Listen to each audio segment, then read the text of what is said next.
of the hill, that's our property. Beyond this fence is the neighbor. So essentially we'd be putting the cistern more or less right there where that patch of green is. And then the water comes up, supplies into the cistern, completely non-electrical system, which is incredible and just an awesome technological discovery that humans made a long time ago. Now as a society, we don't know about it, but there are people who use it to live off the grid and that sort of thing. So it appeals to me because the electrical bill for pumps that run a lot, which, if you're supplying a house and then any additional water might be going to the areas around the house, you're pumping a lot. The electrical bill is surprisingly high. So what I'd like to do is get the water up here, and then you can see the barn way down there.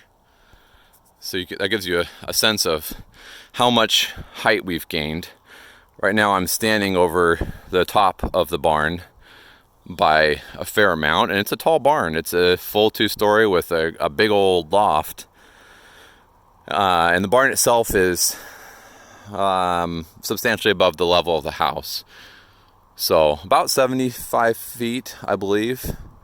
It could be misremembering. It might have been 92 or 93 feet. There's like there is for everything, there's a mathematical calculation to determine what the gain in pressure from a passive system, gravity system, is over distance. So yeah, so that's kind of the plan there. I'll run a overflow that will travel down this hillside here, just downhill, follow that fence line, and then make it down to the barn and join in the rainwater and water catchment system. So essentially, like we'll have a great system for using the water that we have on the land for maximum effect. So that's kind of the scope and the plan, and the biggest piece is going to be getting the water lines up here. And I had kind of plotted the fastest route earlier, and it will really depend, but I suspect I'll probably be running it kind of up the roadway slope that we came up next to.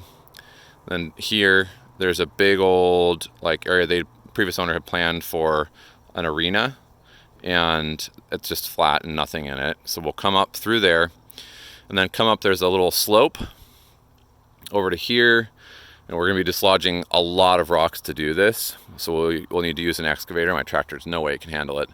And then probably bring it over this way up to the cistern, and then from the cistern, go back.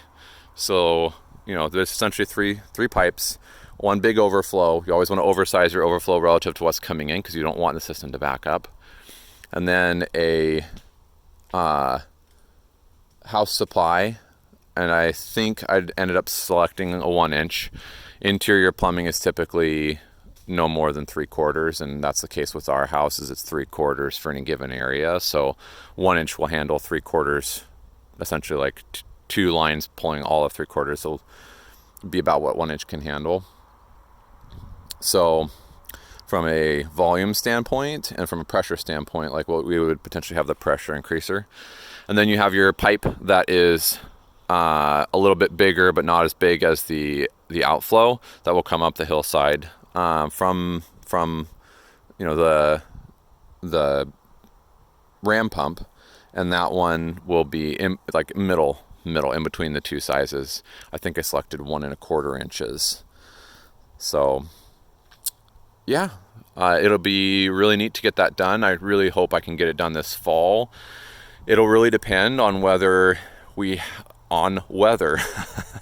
So I don't want the land to take a dramatic impact and have a lot of runoff and problems. So if it's going to stay rainy like this, and it's been fairly constantly wet, this is the first dry, sunny day that we've had in a while, and I have to have it coincide with a day off or a couple of days off for me So if those conditions are right, then we will get that installed this year. Otherwise, it may be next spring before we do that work.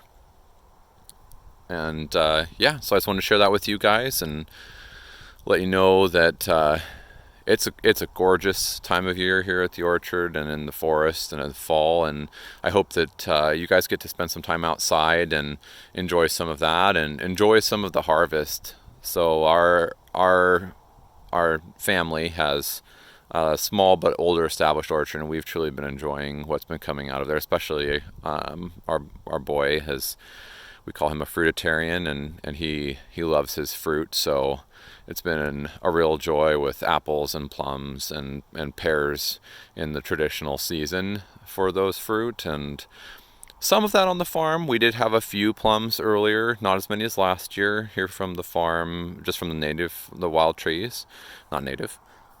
And apples, of course, our favorite tree has very few on them this year. I think we stressed it with our work in the orchard because it's in the orchard rows, and we probably damaged some roots with our work. It'll be fine. It'll be rebound. And fruit trees and nut trees tend to run on what's called a biennial cycle, or every couple of years or every second year they will produce a very heavy crop. And the idea, especially for nuts, but I think it probably also applies somewhat to fruit, depending. The idea is that you want to have a year where anything that's going to eat the nuts, rather than letting them, take root and grow as a new tree. You don't give them a steady supply so that their population is able to stay the same. The tree wants to have too much so that it can actually have some growth come out of it. So yeah, so that's the long and short of that. And this area right down here is kind of where we would potentially be coming up through. There's the road pathway.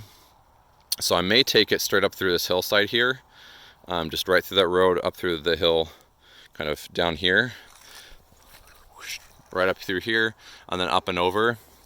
Because depending on circumstances, I don't need this for anything other than two potential options. This space down here, it's not good grazing because they scalped way down into essentially a layer of clay.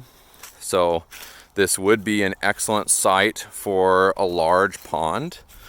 The other option is I could potentially put in a machine shop or an additional outbuilding up here, which I have thought about. But yeah, it's a big open space.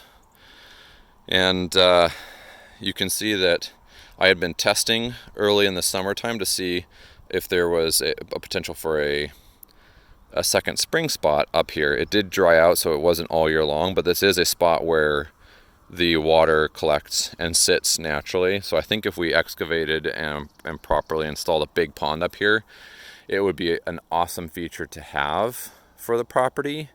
Very beneficial, and just a really beautiful setting and spot. So there's some fruit trees over there, some really old oak trees, some gorgeous maple, and then like towering above us are some very old firs.